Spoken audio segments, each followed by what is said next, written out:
For thousands of years in the consciousness of humanity, angels have always been described as transcendent beings.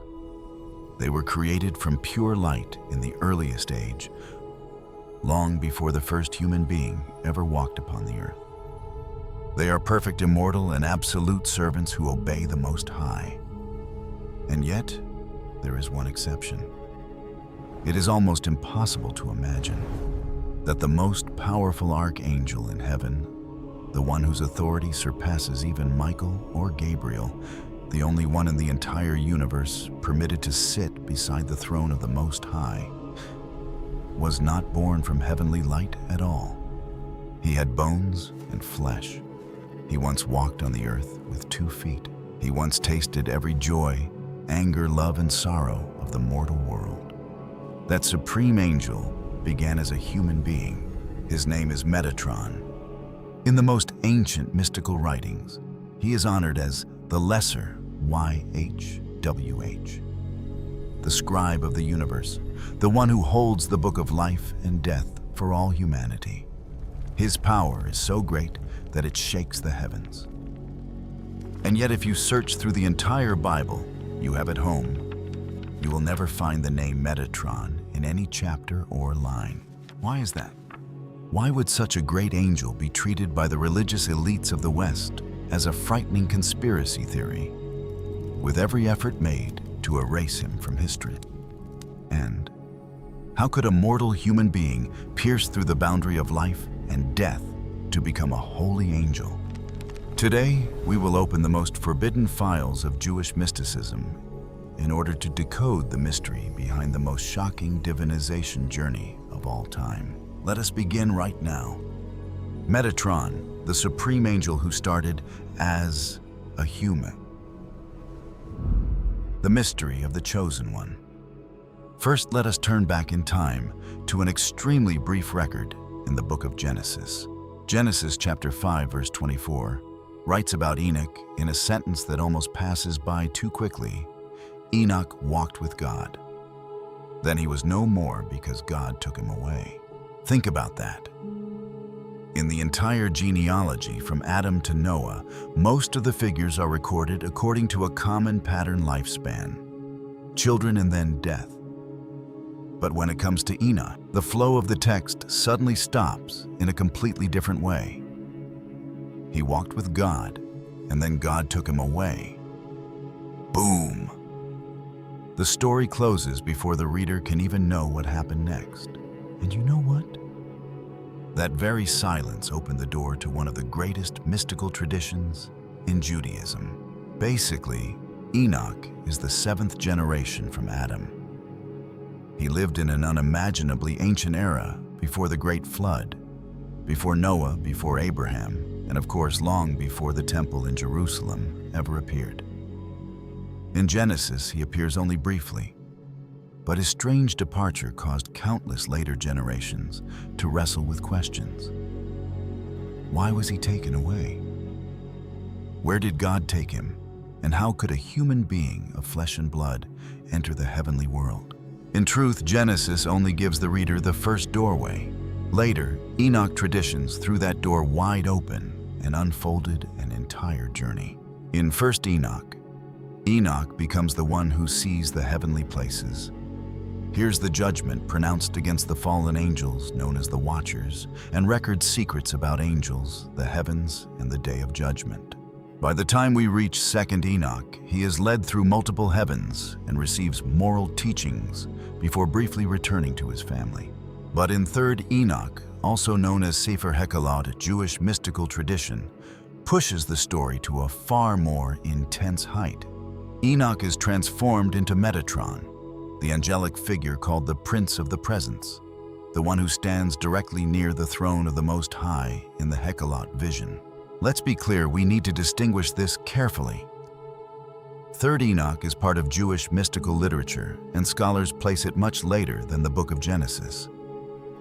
This tradition stands outside the biblical canon.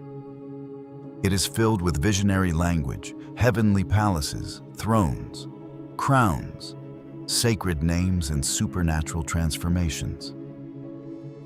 It shows us the vast religious imagination of Jewish communities concerning Enoch. But we must place it correctly. This is mystical tradition, and it differs from the brief account in Genesis. In Sefer Hekhalot, the story is told through the lens of Rabbi Ishmael, a man taken up to heaven who encounters Metatron. Metatron himself recounts his own origin. He says that he was once Enoch the son of Jared, a mortal man whom God took up from the generation of the great flood.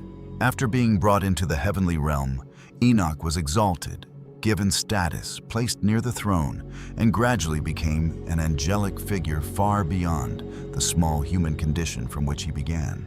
And right here at this very point, Metatron becomes a deeply controversial figure.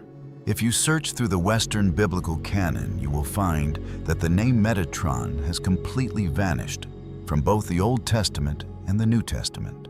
But in rabbinic and Jewish mystical literature, especially in 3rd Enoch, Metatron is honored with extremely powerful titles. The Angel of the Presence, the Heavenly Scribe, the one who stands near the throne, the one entrusted with recording the merits and sins of Israel. And at times, he is even called by the shocking title, Lesser YHWH. These very things turned Metatron into one of the most mysterious figures in history. But let us go back for a moment. Before becoming Metatron, who was he? He was Enoch, a human being, a father, a descendant of Adam, a man who lived among the generation before the great flood, a man who walked with God. That phrase sounds short, but it is truly the key. Enoch became completely different through the way he lived before God. Genesis does not describe him through glorious achievements, cities, armies, wealth, or a throne.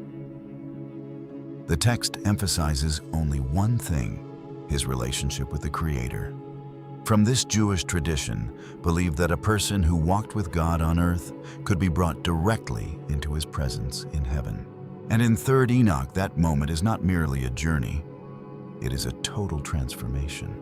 The text describes Enoch's body being expanded. He is blessed with enormous numbers, given 72 pairs of wings, each wing large enough to cover the world, and granted 365,000 eyes. Sounds crazy, doesn't it? But these numbers carry a very clear symbolic language. 72 pairs of wings speak of scope power and heavenly status. 365,000 eyes suggest comprehensive perception of all things, because the number 365 is directly connected to the cycle of days, in a year the familiar rhythm of cosmic time.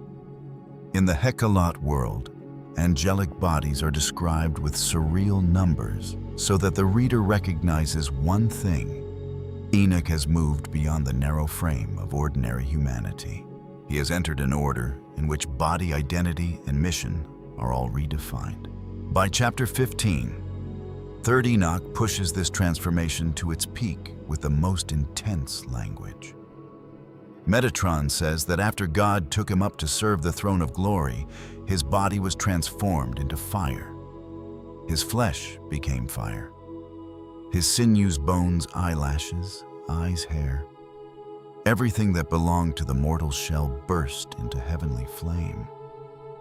The text emphasizes that Enoch passed through a transformation beyond every biological law in order to become Metatron. Do not misunderstand. We are speaking about mystical language. Fire, wings, eyes, crowns. These are the ways ancient people described a human being pulled out of his former condition, repositioned in heaven, and entrusted with a role far beyond imagination. So when you hear the phrase, from flesh and bone into sacred fire, you must understand it as the height of sanctification in Jewish tradition. He enters the heavenly palace. He is given a new name. His status rises to the highest point before the eyes of all the angels. And do you know what the craziest part is? It is the reaction of the other angels. When Enoch is exalted, the angels are truly shocked. They wonder why a mortal born of a woman is placed in such a high position. This reflects a very real tension. How can a descendant of Adam rise to a level that makes all of heaven turn and look? God answers by pointing out that Enoch's generation had become utterly corrupt. But Enoch was different. He was chosen as a witness, a special scribe. That is why people call Metatron the chosen one. Enoch was not chosen because of political power. He was not taken up because he possessed forbidden knowledge like the Watchers. Nor did he dream of staging a coup to seize heaven. He was taken up simply because he had walked with God. Here is the issue. This creates an extremely sharp contrast with Lucifer or the Watchers. Think about it. Lucifer was proud, self-exalting, wanting to raise his own throne. The Watchers left heaven to descend to earth and pursue fleshly desire. But Enoch, he went in the exact opposite direction. He lived close to the Most High and allowed him to raise him up in his own way. The one who exalts himself falls. The one who walks in humility is entrusted with authority. Ultimately, in Jewish tradition, the most dangerous thing is not that human beings are small. The most dangerous thing is when a created being wants to seize the glory of the Creator. Enoch becomes great precisely because he represents the righteous path. Keep walking with the Lord and let the Lord decide your place. Continuing in Sefer Hekhalot, Enoch's transformation comes with a magnificent ceremony of authority. He is crowned, clothed in glory, called by powerful titles, and entrusted with books to testify in the heavenly court. The text even says that God himself wrote the cosmic letters, the characters that created heaven and earth, upon Metatron's crown. Metatron is not merely a muscular heavenly guard. He is the mind, the coordinator of the heavenly realm. Honestly, from a modern point of view, Metatron is an incredibly fascinating figure because he stands at the border between human and divine. Whether you understand him symbolically or mystically, the story still throws one great question in our faces. What happens when a human being belongs to God so completely that this earth is no longer his final limit? Genesis answers in an extremely brief way. God took him away. 3rd Enoch answers with a mind-exploding vision. He became Metatron. Now try closing your eyes and imagining Enoch standing before the throne in the Hekhalot tradition. A human being who once walked on the earth, who once had a family, now steps into a realm where even angels must bow down. Everything belonging to his old life is burned away to make room for wings, a crown, and the name Metatron. That scene is truly majestic, but also frightening enough to raise the hairs on your skin. It proves one thing: nearness to the Most High has never been a light and casual walk. Just look at Moses coming down from the mountain with his face shining, or Ezekiel falling on his face when he saw the throne, and you understand. When a mortal faces absolute holiness, he is transformed from the root. But wait, Enoch's case is extremely different. He does not merely come to see a vision and then return home like other prophets. He remains there. He becomes a core part of the heavenly court. He is entrusted with eternal record-keeping. That is precisely why Metatron is both the most captivating figure and the most fiercely debated. In some rabbinic traditions, Metatron's extremely high status causes people to fear that human beings might misunderstand and worship him. Remember, no matter how powerful Metatron may be, he is still a created being. He never replaces the Creator, and every power he has is borrowed from the one who took him away. The greater Metatron's authority becomes, the more clearly the supremacy of the Most High must be affirmed. At the end of the day, what makes the Enoch Metatron story so profound is the vast difference between being lifted up and lifting oneself up.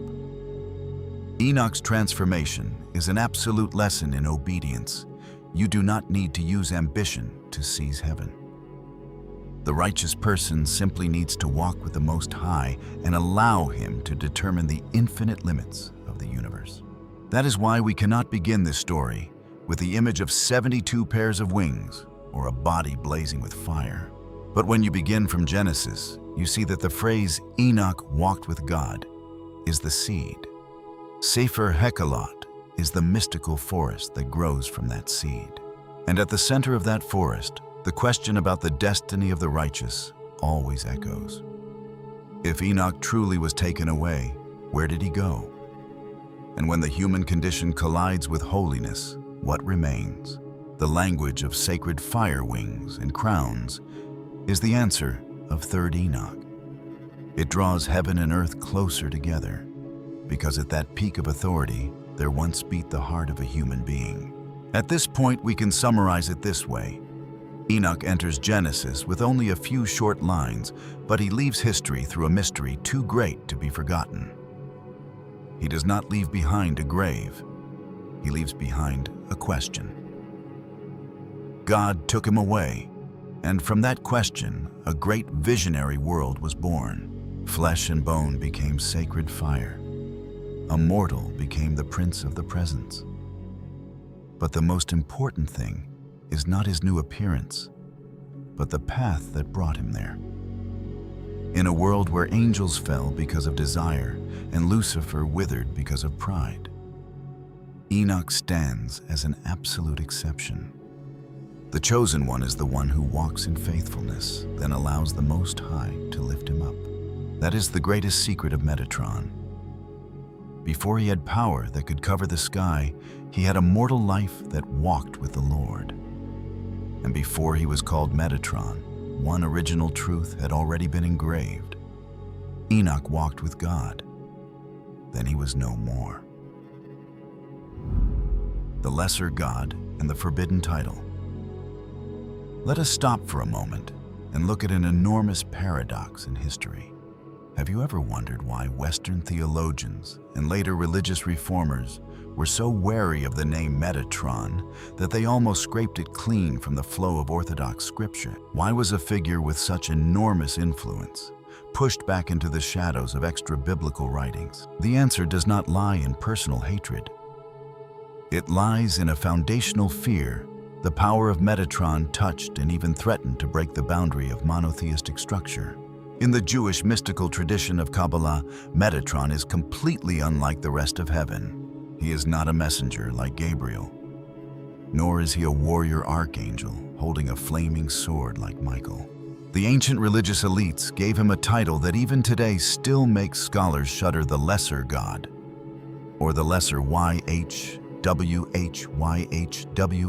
Katan. Anyone who has seriously studied the Bible knows one unshakable principle. The backbone of the entire Jewish and Christian faith is placed upon the Shema Hear, O Israel. The Lord our God, the Lord is one. So how could an angel dare to carry the name of the Most High? The concept of the lesser God is truly an extreme provocation against core doctrine. And yet the existence of Metatron did not completely vanish. It was hidden with extraordinary subtlety, buried beneath layers of symbolic language right inside the book of Exodus. Turn back to Exodus chapter 23, verses 20 through 21. When the Most High was leading the Jewish people through the harsh wilderness, there he gave a declaration full of authority. Behold, I send an angel before you. Be careful before him and obey his voice. Do not rebel against him, for my name is in him. My name is in him. In the culture of the ancient Near East, name was never merely a label used for casual identification. The name was essence, supreme authority, and the actual presence of that very being. And to prove that this is not a baseless interpretation, ancient Jewish rabbis used gematria, a code system that converts letters into numbers. In the Talmud, in the section Sanhedrin 38b, they pointed out a perfectly designed coincidence. The numerical value of the name Metatron, MT-Yaravan, is 348, perfectly matching it, the numerical value of the word Shaddai, Sheti-Di. one of the most sacred names of the Most High. Most High, meaning the Almighty, is also exactly 314. This angel carries within himself the full weight and genetic code of the Creator's authority. This aspect drew the attention of some of the most outstanding theological minds of the 20th century. The great scholar Gershom Scholem, in his masterpiece Major Trends in Jewish Mysticism, directly analyzed that in ancient mystical thought, Metatron is the embodiment of this angel who bears the name of the Lord.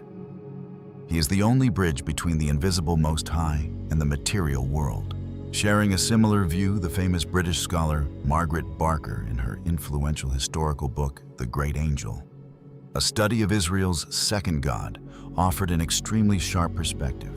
She argued that in the theology of the First Temple in ancient Israel, people always believed in the existence of a second God, not a deity competing for power, but a supreme mediator.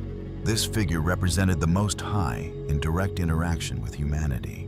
Why would such a great mediator be needed? Exodus chapter 33 verse 20 presents a brutal reality about human limitation. No one may see my face and live. The absolute holiness of the Most High is like the heat of the sun's core, powerful enough to burn away any mortal being who dares to come near. For that reason, the universe needs a filter, a representative. Metatron is recognized as Sar HaPanim, the Prince of the Presence, or the face of God. When Metatron speaks, it is the voice of the Most High resounding. When Metatron acts, it is the will of the Most High being carried out on earth. However, placing an angel in the position of the lesser God is an extremely dangerous double-edged sword. To put it plainly, it directly threatens the life and death foundation of the entire religious system of that time. Try to look at the issue from the psychological perspective of people in the ancient world. To the people, the Most High was always an entity too distant, invisible, and fearsome. But Metatron was different. He had once been Enoch. He had once been a human being of flesh and blood, someone who had tasted every joy, anger, love, sorrow, and pain of human life. Naturally, human beings tend to long for and easily rely on a mediator they feel is closer to them, one who understands them more deeply. The existence of Metatron gave them immeasurable comfort, and yet that very natural tendency became the ultimate nightmare for religious leaders and theologians.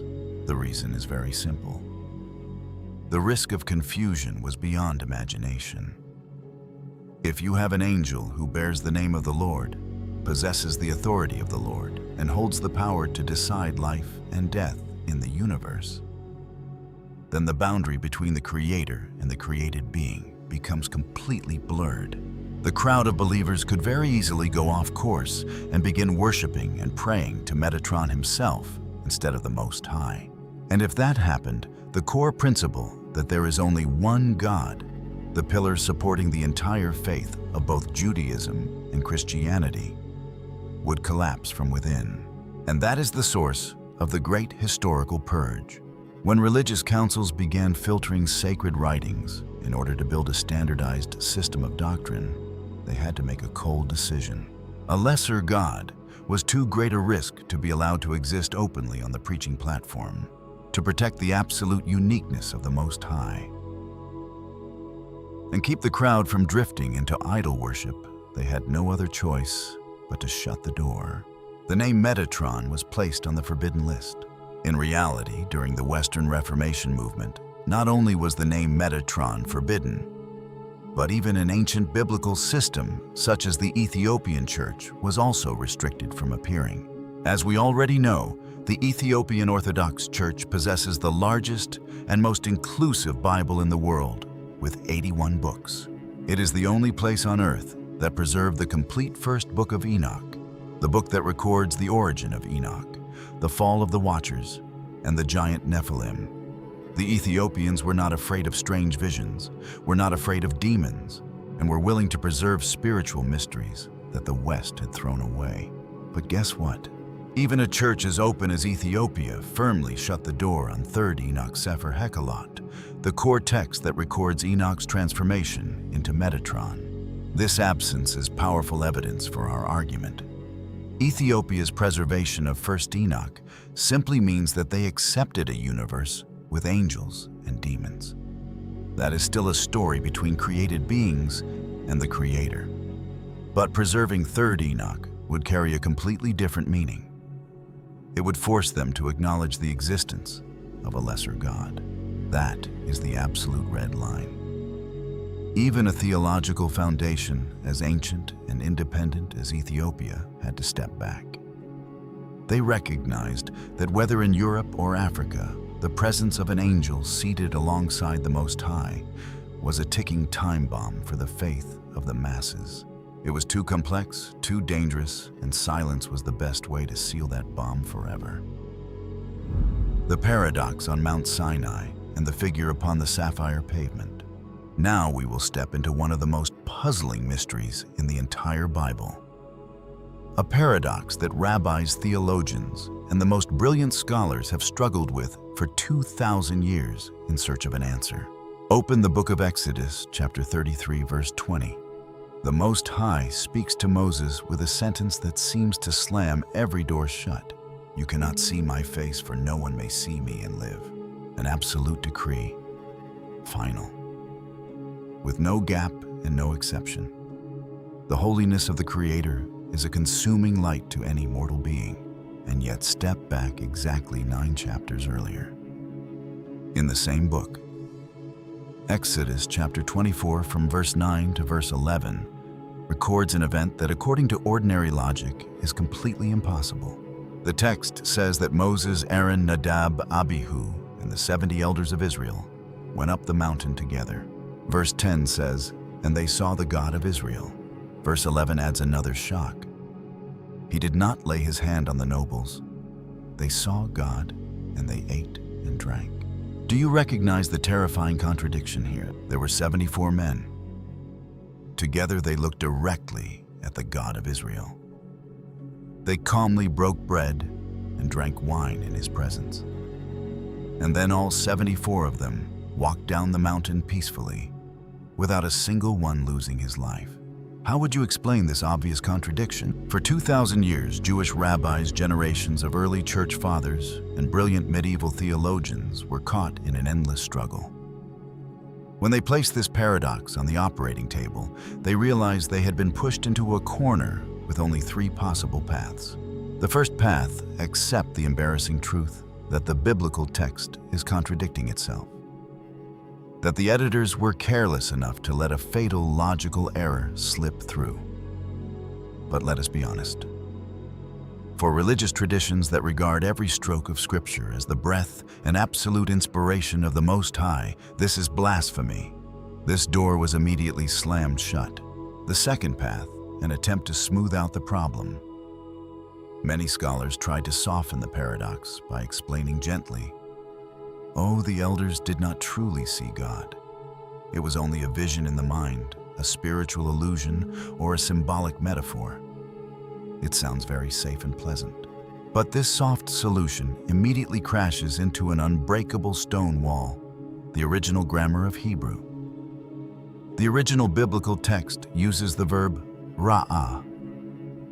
In the ancient language, this word is not used to describe dreams or surreal hallucinations.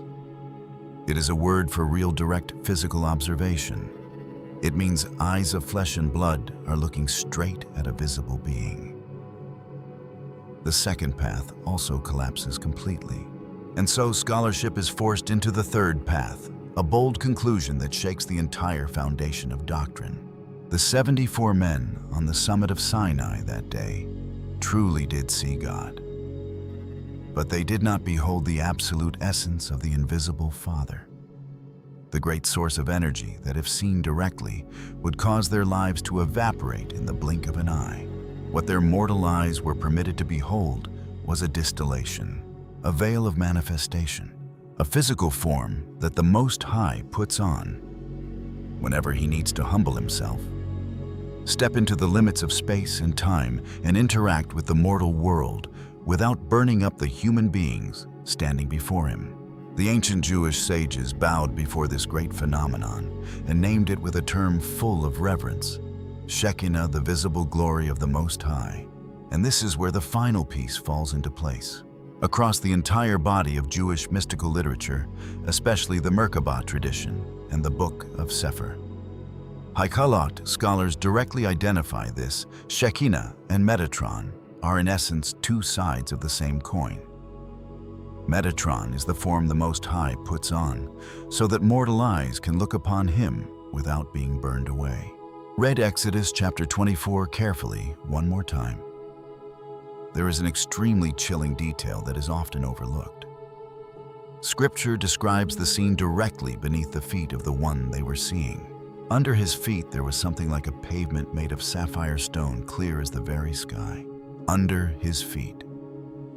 That means this being had feet. That means he occupied a specific physical space.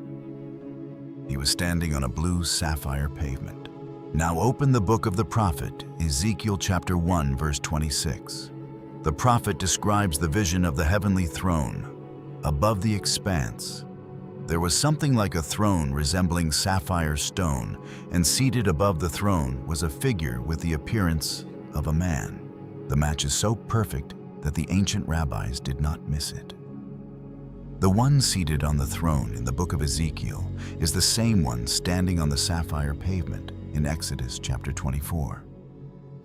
And the one standing on that sapphire pavement is none other than the angel who bears the name of the Most High in Exodus chapter 23. All the clues converge at a single point. According to the full stream of Hebrew mystical tradition, the human-shaped figure standing majestically on the summit of Sinai that day was Metatron. 60 lashes of sacred fire and the greatest heresy in history. When you allow an angel to hold the book of life and death of the universe, you cannot avoid a deadly theological fracture. Try placing it on the scales. God the Father writes the names. Metatron also writes. The Most High has the authority to erase a name. Metatron is the one who directly records that removal. So where does the authority of the heavenly scribe end, and where does the supreme sovereignty of the throne begin? This ambiguity of power is not a boring academic debate. In the 2nd century after Christ, it truly ignited a heretical bomb that shook and divided the entire Jewish world. And the epicenter of that explosion began with a vision that completely burned down the life of one man. That man's name was Elisha ben Abuya. We need to understand clearly that Elisha was not an unknown rabbi or a wandering preacher. He was one of the greatest minds of the 2nd century. He was the teacher of the brilliant Rabbi Meir, a scholar deeply versed in the Torah from childhood, and a core member of the highest intellectual elite of Israel at that time. He had everything in his hands: knowledge, reputation, and absolute authority within the rabbinic world. But then he lost everything in the single moment of one glance. The Babylonian Talmud, in the section Hagigah 15, records this event in words that have chilled many generations of scholars afterward. The story says that Elisha entered a deep ecstatic state. His soul ascended, passing through the 7 heavens, according to the Merkabah mystical tradition. He crossed the radiant palaces and entered the supreme hall of the throne itself. And there he saw a scene no mortal was permitted to see. He saw Metatron sitting right in the middle of heaven before the radiant glory of the Creator. To Elisha, that image was like a sledgehammer smashing the entire theological system he had spent his life studying. You need to understand one unshakable principle of Hebrew heaven. In heaven there are no chairs, there is no resting, there is no seat for any created being. Billions of angels, no matter how powerful, must stand to serve, because the act of sitting symbolizes sovereignty and self-governing authority. No servant has autonomous authority before the Most High. Only the Most High alone is permitted to sit upon the throne. And yet, Elisha saw with his own eyes Metatron sitting prominently upon a second throne. A brutal truth struck the rabbi's mind, and his chain of logical reasoning arrived immediately. If there are 2 beings sitting in heaven, that means there are 2 authorities. If there are 2 authorities, that means there are 2 ruling powers. And if there are truly two ruling powers, then the foundation of absolute monotheism, the heart of the entire Jewish faith, is a lie. Elisha awakened from the vision. Stepping down from the supernatural realm, he declared a sentence that was nailed into history as one of the most infamous blasphemies of all time. There are two powers in heaven. In Hebrew, Reshuyot Bashamayim, the consequence came immediately.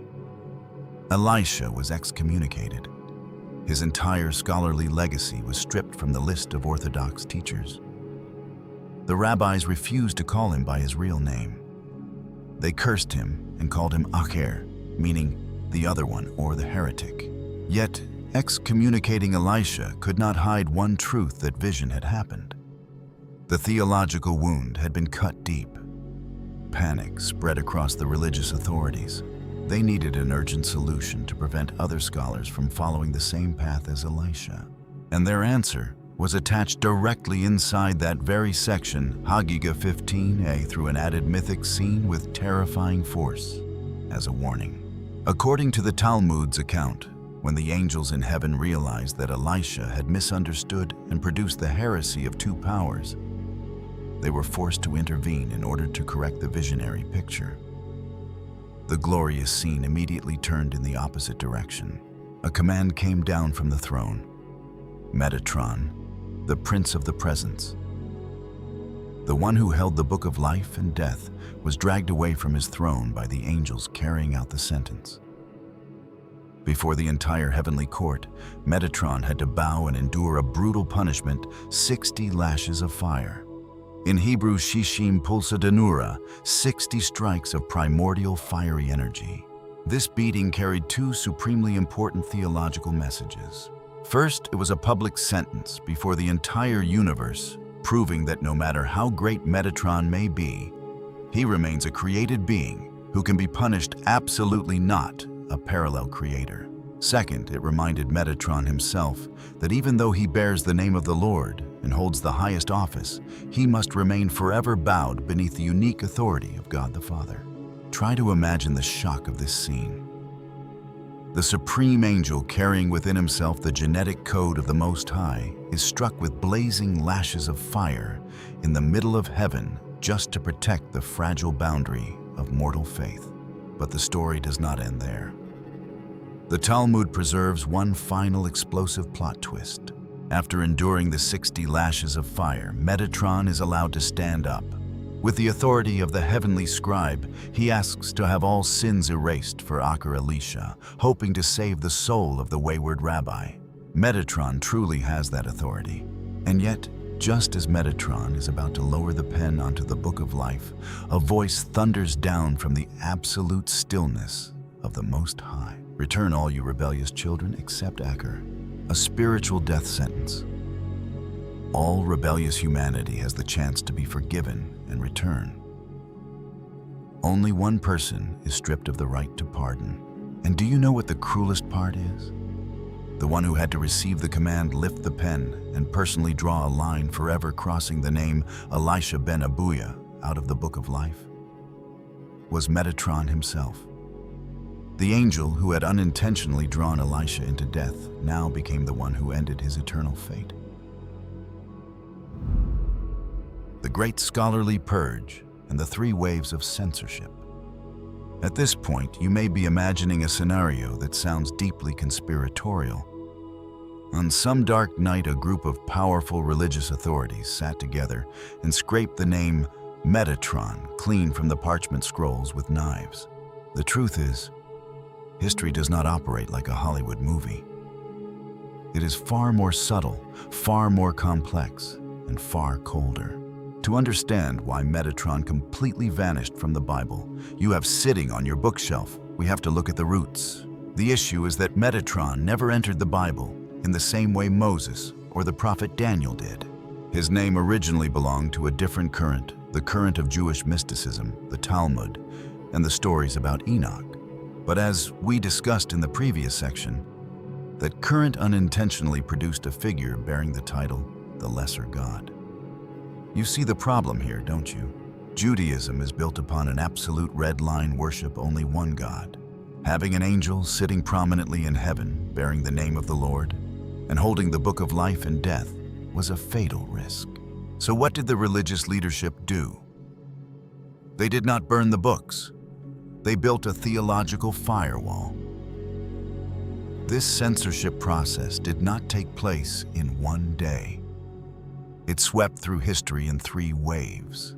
The first wave, the shock of the year 70 after Christ and the narrowing of the safe zone. Let us go back in time to the year 70 after Christ, a dark moment.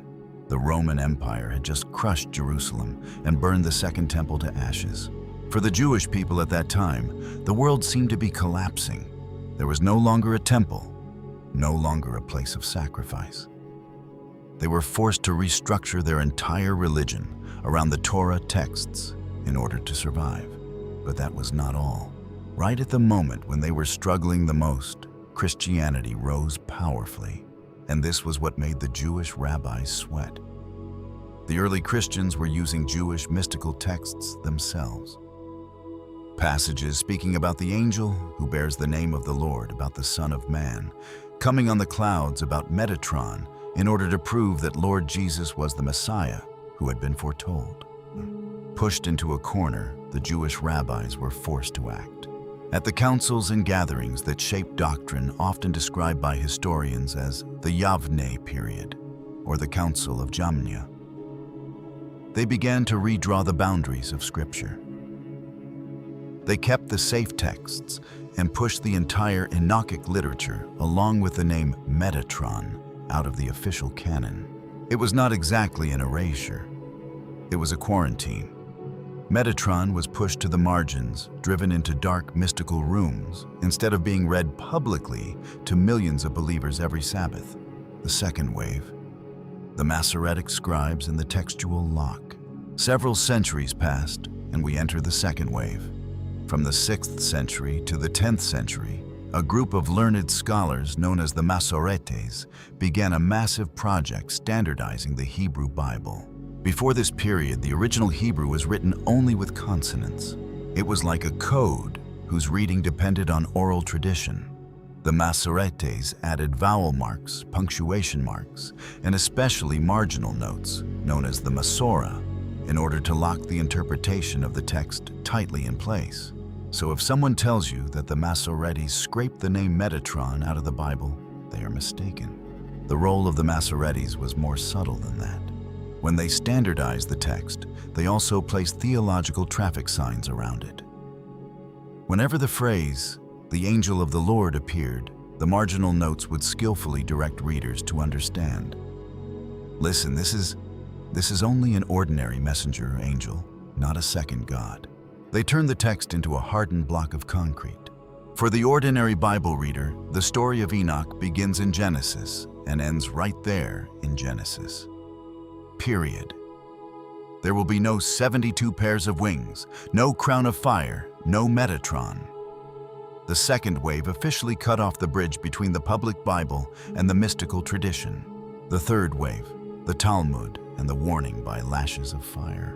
And then we arrive at the final wave, which was also the most skillful move of the religious elite.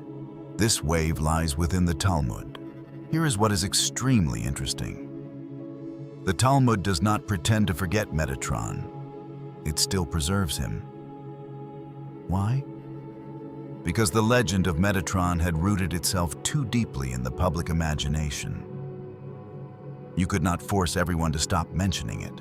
Instead of banning it outright, the rabbis used the tactic of damage control. They allowed Metatron to appear, but immediately placed him inside a terrifying cautionary story. That is the vision of Elisha ben Abuya, which we analyzed in the previous section. When Elisha saw Metatron sitting in heaven and misunderstood that there were 2 powers, heaven immediately reacted. The Talmud pulls Metatron down and strikes the most powerful angel in the universe with 60 lashes of fire. Do you understand the hidden meaning here? It is not merely a mythic punishment. It is a theological declaration written in blood and fire. The Talmud wanted to send a razor-sharp message to every generation of scholars. Do you see? Even the heavenly scribe who holds the book of life must receive lashes if he dares to stand above the Most High. Let no one be foolish enough to bring him out for worship. The double life of the Chosen One. And that, my friends, is how the great scholarly purge unfolded. It was not a noisy book burning. It was a cold and systematic purification of boundaries. The first wave pushed Metatron out of the Bible. The second wave locked the door with vowels and notes. The third wave placed a guard named monotheism at the entrance with the story of the 60 lashes of fire. These three waves created one of the strangest destinies in the history of religion. Metatron began to live a double life. For billions of ordinary Bible readers, he's only a faint line Enoch walked with God and then disappeared. But for those who step into the shadowed region of Kabbalah and Hekhalot literature, he is the Prince of the Face, the Angel of the Presence, the one standing at the boundary between the earthly realm and the highest throne. Metatron was never destroyed. That name was simply placed by the leadership into a restricted zone. A secret archive called the Forbidden Files, reserved only for those brave enough and willing to search for the answer to this question. If God truly took Enoch away, what did he become?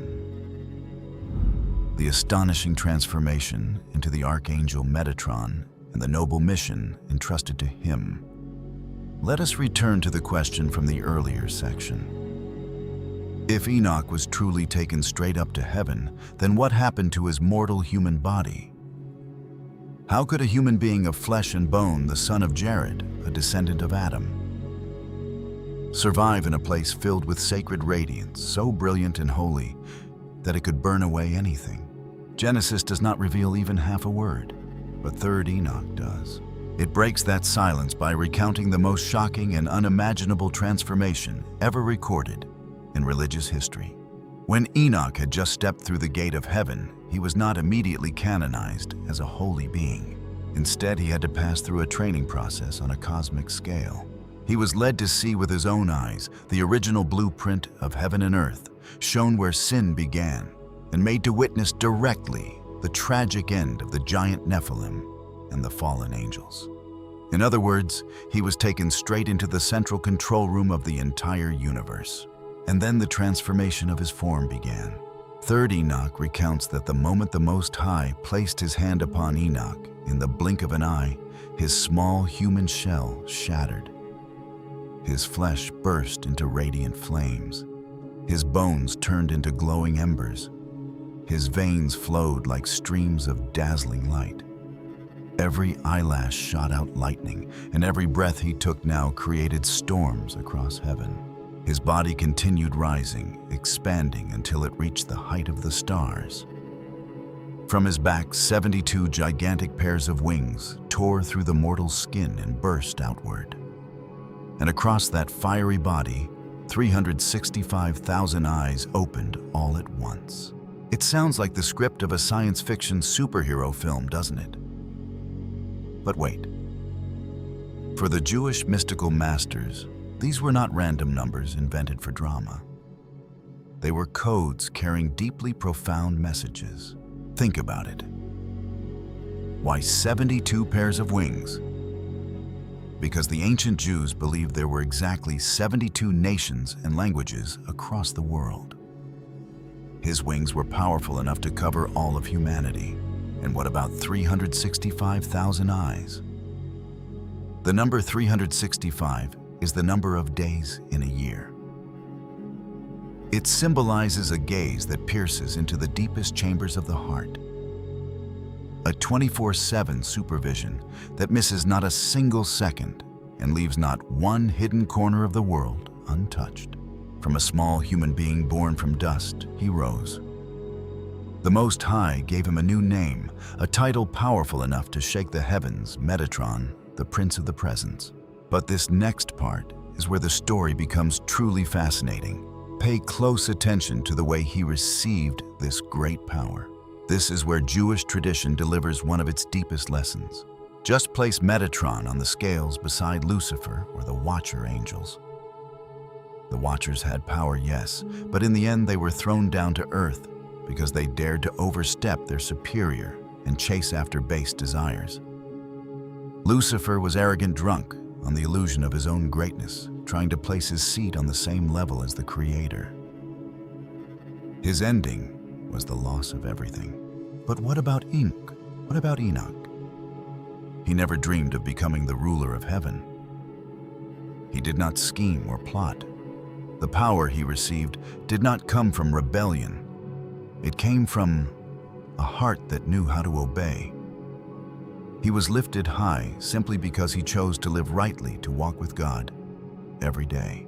To put it plainly, Metatron's heaven-shaking power was not something he seized by force. It was a reward and authority fully entrusted to him by the Most High.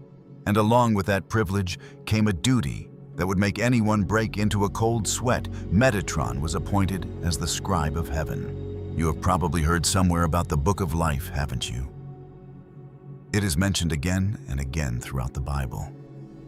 Remember when Moses pleaded with God, saying, "Please blot me out of the book you have written." Or when the prophet Daniel saw the scene where the books were opened on the day of judgment. The Apostle John also speaks of it in the book of Revelation. All of those records affirm one thing: there is an enormous archive of data in heaven. And Jewish tradition directly names the one holding the pen in that archive.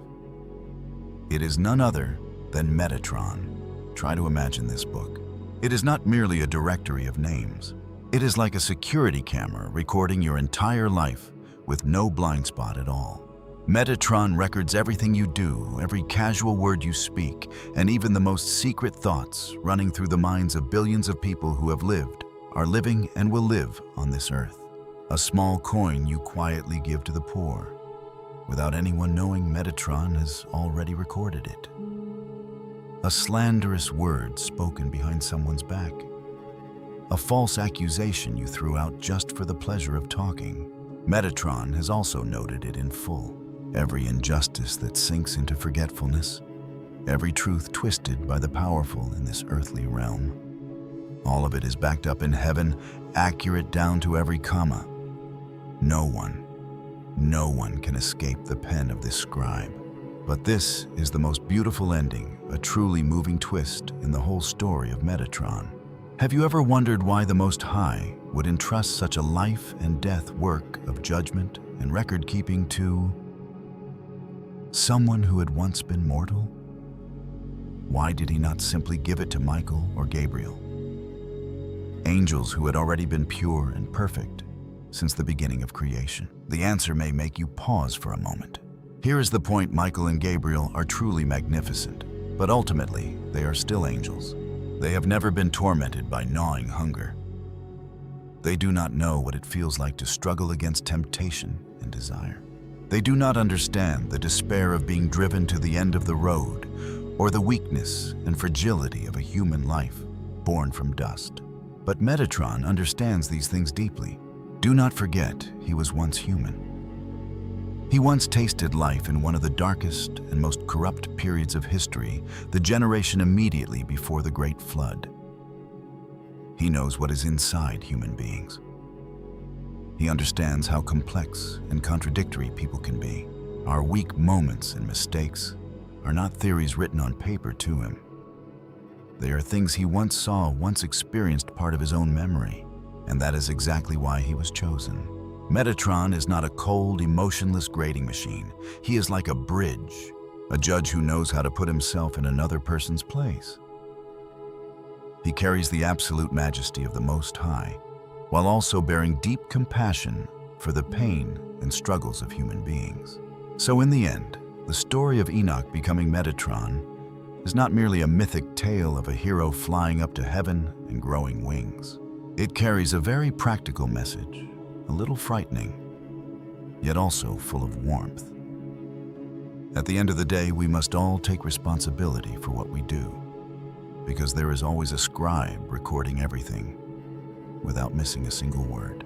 But take comfort, the one holding that pen was once someone just like us. Even so, try putting yourself in Metatron's position. you will realize how cruel it is to be a scribe who understands the pain of humanity. Metatron's mission is to observe and record. But there is one iron rule he is absolutely never allowed to violate. He must not interfere. Try to imagine that you have the ability to see through the future. You see a man about to make a terrible decision that will destroy his entire family. You see a woman about to step onto a path that will ruin her whole life. Metatron sees all of it. He knows every turning point in advance, every painful consequence that will come crashing down. And yet, he cannot raise his hand to stop them. He cannot send a warning, cannot force them to repent, and certainly cannot secretly alter their circumstances to create a happier ending. Even though he was once human, even though his heart fully understands and aches before our pain, Metatron can do only one thing: silently shed tears while his pen records those mistakes and sins. He must allow history to unfold on its own path exactly according to its course. You may wonder, isn't that too cold-blooded and indifferent? Not at all.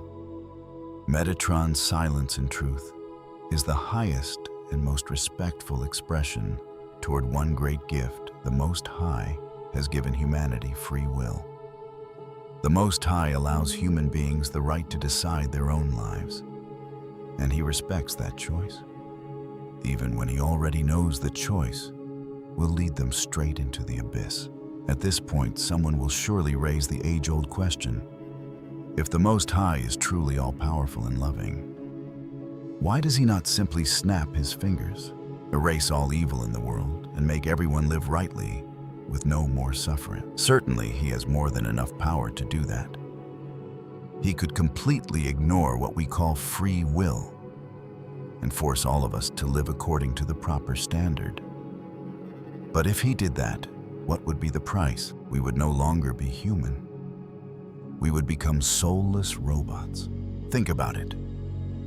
If this world contained only good things already arranged in advance, and you had no right and no ability to choose evil, would your choice to be a good person have any meaning? At that point, we would be no different from automated machines programmed with lines of code only to do good deeds and sing praises to the Most High all day long. But the Creator does not need battery-powered toys. He does not need an army of robots programmed to obey. He longs for real children. He wants mutual relationships and hearts that worship Him completely by choice. Because, to put it plainly, love that is forced is no longer love. It is kidnapping. It is slavery. A sentence like "I love you" only truly has value when the one speaking it has the full right to turn away and say, "I hate you." True love becomes completely meaningless if it does not come from a free choice. And of course, freedom is never free. It always comes with an extremely costly price. Real freedom requires that you have the right to choose. If there is good, there must also be evil, so that you can decide which direction you will walk toward. For a choice to truly carry weight, it must come with real consequences. If you choose to do evil and nothing happens, or choose to live kindly and gain nothing from it, then that choice is nothing more than a useless joke. The Most High understands this law too well. He knows that true love always requires risk. A great faith must be refined through storms, and a mature character must have the opportunity to stumble, even to be broken. From the very moment He decided to give us free will, the Most High saw everything in advance: brutal wars, tears, betrayals, and even the most horrifying sins. He knew beforehand that the enormous price of freedom would be suffering, but He still accepted the risk. Because to the Creator, the moment a human being stands in the middle of countless temptations, stumbles, then rises again by his own choice, freely chooses to turn toward what is good and gives a genuine love, that radiant moment is fully worthy of every risk and every pain in this universe. And Metatron, from the high throne of the scribe, still silently records our journey of blood and tears day and night waiting for the day when the book is opened. The final day of judgment and the mysterious connection between Enoch Metatron and the two witnesses in Revelation. Now let us fast forward through every age and move straight to the end point of the timeline. If you have a Bible there, open it and stop at the book of Revelation, chapter 20. The Apostle John, now an old man exiled on the desolate island of Patmos, was shown a future vision powerful enough to freeze the blood in anyone's veins. What did he see? He saw a great white throne, and the one seated upon that throne radiated such holy and majestic brilliance that the Bible describes the earth and the sky as being terrified, breaking apart and fleeing away until no trace of them could be found anymore. Imagine that. The entire space, time, and physical matter we are living in are completely erased. Before absolute holiness, everything is laid bare. And then right in the middle of that breathless silence, John sees the dead. Billions upon billions of the dead rise again, from the most powerful emperors who ever ruled the world to billionaires with overflowing wealth, all the way down to the smallest and most nameless farmers in history. Standing before that enormous white throne, every earthly title instantly becomes trash. No one can bring along a single coin or medal to bribe their way through. All must stand there exposed, trembling, holding their breath as they await the final moment of judgment. And this is the moment that sends chills across the skin.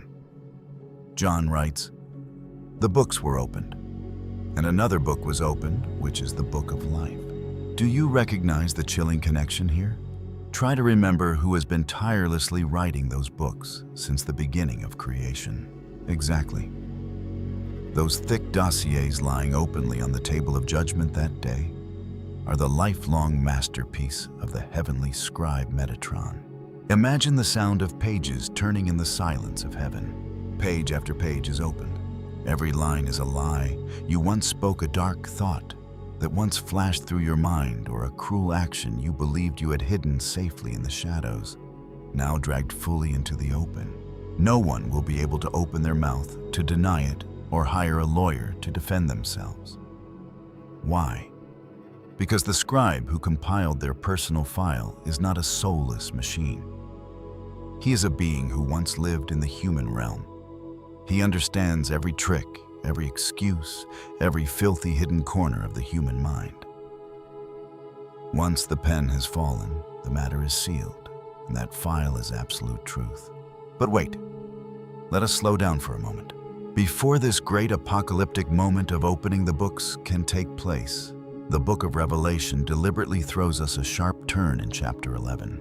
It presents an extremely unusual piece of the puzzle, a theological riddle so difficult that scholars, priests, and Bible researchers have debated fiercely and argued with one another for more than 2,000 years. It is the appearance of the mysterious two witnesses. The Bible describes that in the darkest days of the Great Tribulation, when the world is sinking under the control of evil, the Most High will send two prophets down to the earth. Their power is terrifying.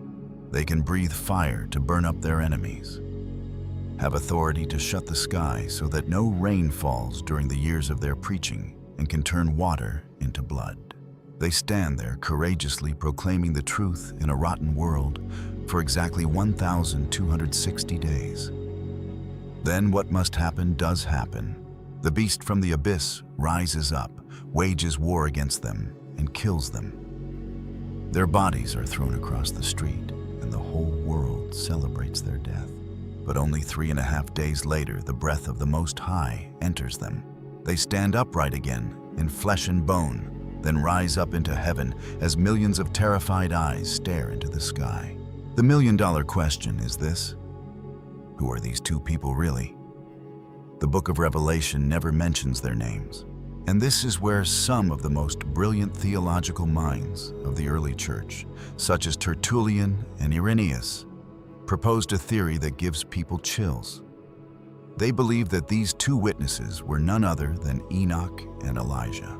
Why these two? Think about it. there is an unshakable law of the universe clearly recorded in the Bible. It is appointed for human beings to die once, and after that comes judgment.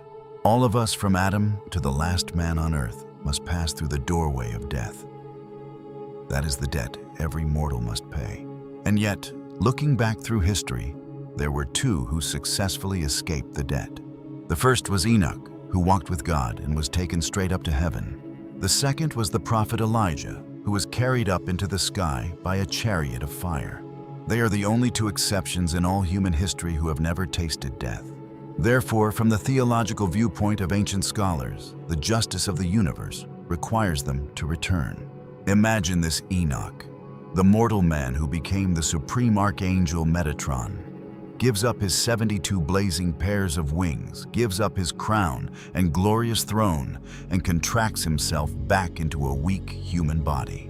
He and Elijah return to an earth filled with blood and mud, confront the beast, endure humiliation, and allow their bodies to be killed. All of this is to settle the debt of death completely, to fully complete the cycle of human birth and death before they are resurrected once and forever. If this theory is true, then this is an overwhelmingly grand and tragic ending to the story of Enoch and Metatron. However, to be fair, this theory does not satisfy everyone. Another group of scholars strongly argues against it. They claim, no, the two witnesses must be Moses and Elijah, because the miracle of turning water into blood is Moses' signature, while calling fire down from heaven is Elijah's specialty. Furthermore, these two figures once appeared together with Lord Jesus on the Mount of Transfiguration, representing the law and the prophets. Some modern researchers even argue that we should not try to attach specific names to the two witnesses at all. For them, the two witnesses simply symbolize the faithful church being persecuted in the final days. Or they may simply be two completely new individuals trained privately by the Most High for a global suicide mission. This debate has never truly come to an end. But that very ambiguity, that lack of clarity, makes the name Enoch strangely even more captivating. From a quiet father who walked with the Most High to the powerful scribe who shook heaven, and then very possibly to one of the two prophets who will lie dead in the streets during the days of the end. Across every age, the destiny of Enoch and Metatron has remained one of the most fascinating secret files, stirring the wildest imaginations and the deepest reflections of humanity. The secret of the chosen one and the lesson from heaven above. But after all those visions that shook heaven and earth, after the fiery thrones and the terrifying book of judgment, take one step back. Bring this story back into our own reality. What truly makes Metatron great? What makes him more special than tens of thousands of other shining angels flying across the heavens? The answer lies in one very simple truth. He once carried the condition of a human being. When you pass through the doorway of the world beyond, the one who steps forward to receive you is not a cold, unfamiliar being who has never tasted the dust of mortal life. He is someone who understands what it feels like when your feet ache after a long, exhausting day of work. He understands the draining inner struggle when you have to stand at the boundary of temptation. He knows exactly how difficult and lonely it is to grit your teeth. Hold on to faith and keep yourself as a decent person in a society filled with deception and hardship. That absolute empathy is what turns Metatron into a perfect bridge.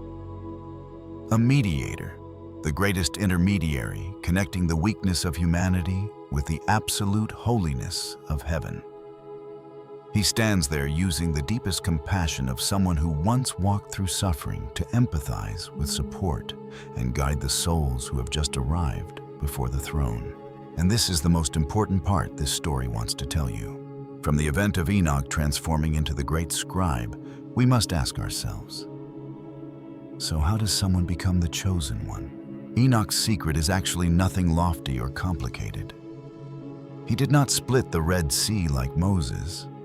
He did not call fire down from heaven like Elijah. The Bible uses only one very plain sentence to describe his secret. Enoch walked with God. But after all those visions that shook heaven and earth, after the fiery thrones and the terrifying book of judgment, there are also priceless lessons here, secrets for becoming the chosen one that not everyone knows. First, no matter how chaotic the world becomes, you can still keep your faith whole. Remember Enoch's background. He lived right on the threshold of the Great Flood, one of the most corrupt and violent periods in history. At that time, clinging to faith and choosing to be a good person was surely considered strange, even foolish. Now try reflecting that onto our own age. How many times have you been trapped in a toxic environment where people are willing to step on one another just to climb higher? How many times have you heard someone say, "Come on, everybody does it these days"? If you don't do it, you lose. When evil becomes normal, people find it very easy to shrug, compromise, and follow the crowd. But Enoch said no. He proved an iron truth: no matter how terrible and practical the outside world becomes, you always hold in your hands the right to cling tightly to the Lord and choose to be an honest, kind person. A dark circumstance is not an excuse for faith to go out. On the contrary, that is exactly when your faith must shine the most. Second, God recognizes your faithfulness in the smallest things. We often fall into the illusion that to prove our faith, we must do earth-shaking things.